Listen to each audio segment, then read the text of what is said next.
Саламатсыздар ма? Каналыма қош келдіңіз. Мына видеода сізге бұл оюдың айналасын қалай кесу керек екенін көрсетемін.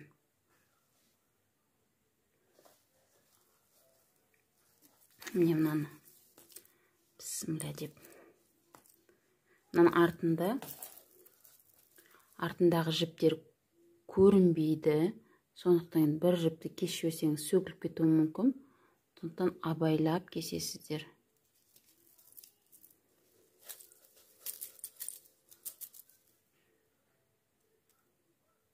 Мына жіпке қатты жақындатпай, бір 2 миллиметрдей қалып кессеңіз қателеспейсіз деп ойлаймын. Өйткені қатты жақындап кесіп жіберсеңіз жіп сөгіліп кетеді. Мынандай қылдырып қатты оюға жақындатпаңыз, міне көріп тұрғаныңыздай.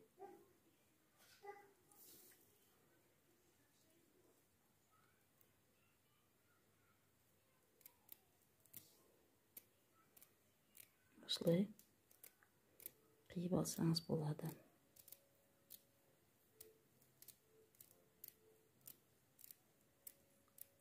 Қатты жақындатудың қажеті жоқ. Орамалға тіккенде көрінбейді бәрібір. Өйткені мына фатин прозрачный. Мынандай қалдырып, кішкене шетін қалдырып кесе берсеңіз болады. Бірақ оюға қатты жақындатпаңыз. Бір жіп сөгіліп кетсе, ары қарай оюыңыздың бәрі шашырап кетеді.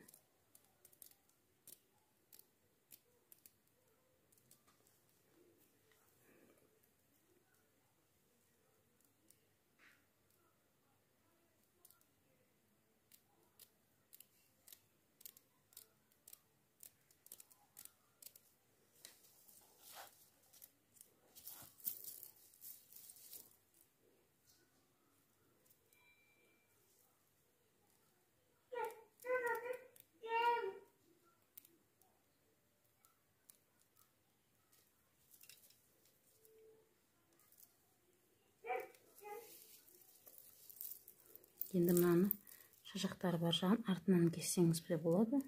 Өйткені олардың да артында жіптер бар, кесіліп кетуі мүмкін. Қолыңыз үйренгенше алшақтап кесе берсеңіз болады. Менің өзім алшақтап кесе берем. Өйткені менің бар еңбегім далаға кетпес үшін.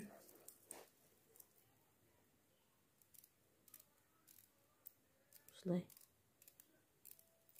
моншағыңызды сөгіп жібермей, абайлап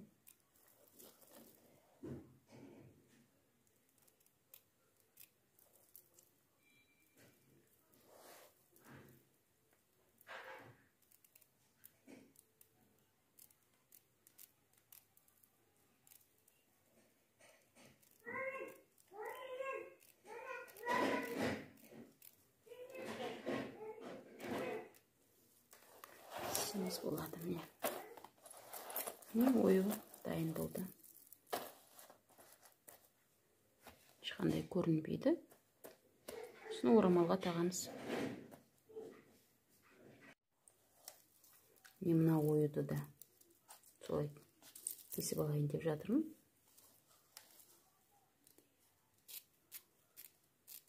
Абайлап, асықпай қиып алсаңыз болады.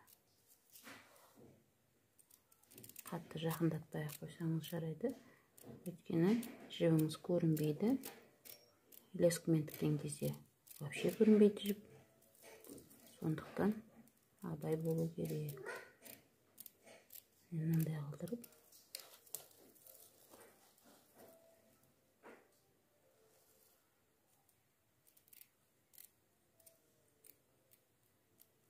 кесіп алсаңыз болады.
Арты мынадай. Мындай алсаңыз да тымдағы ұнайды.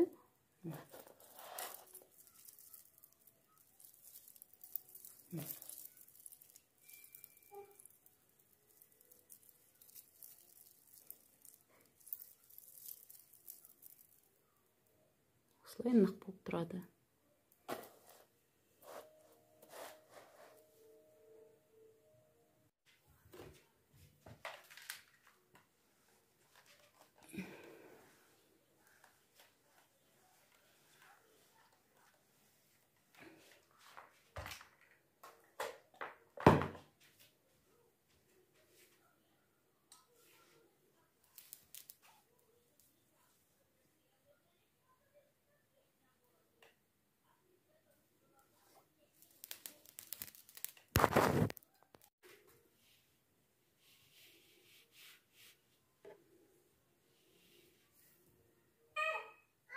Дәл қақ ортасына аламыз.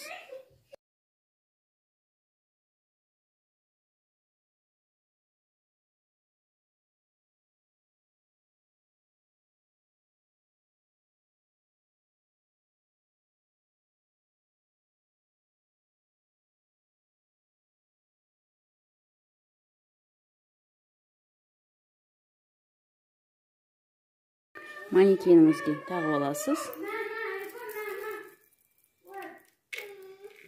Мынаны қақ ортасын мынаған келтіресіз.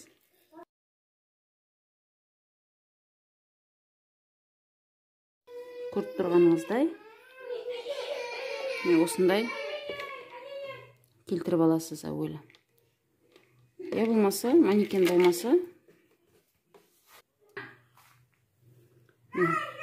обычный ақ жіппен ортасынан бастап мына жерін көз өлшеміңізбен мына жер бірдей болу керек, мына жер бірдей болу керек. Мына жерден бастап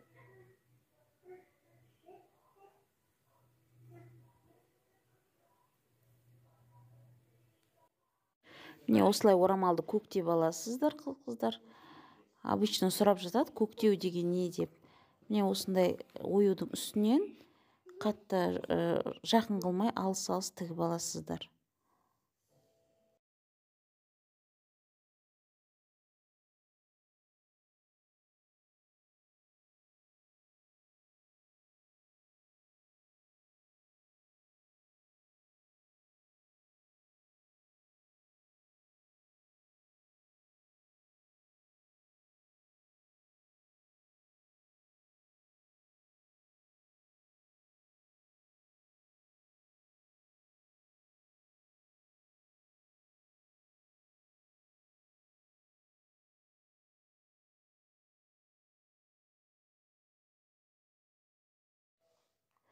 Артынан қарағанда міне мынандай болып тұрады.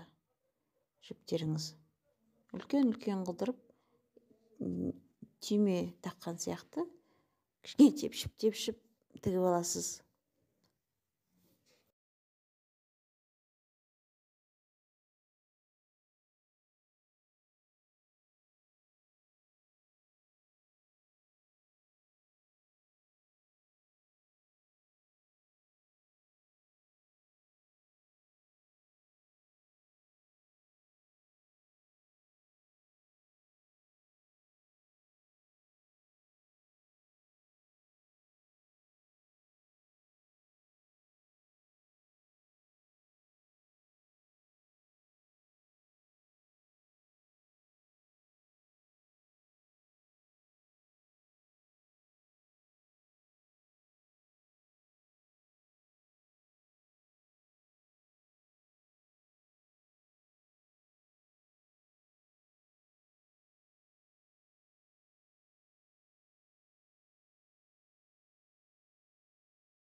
Нәтижесінде мына суреттер көріп тұрғаныңыздай әдемі орамал шығу керек. Видеоны соңына дейін қарағаныңызға рахмет.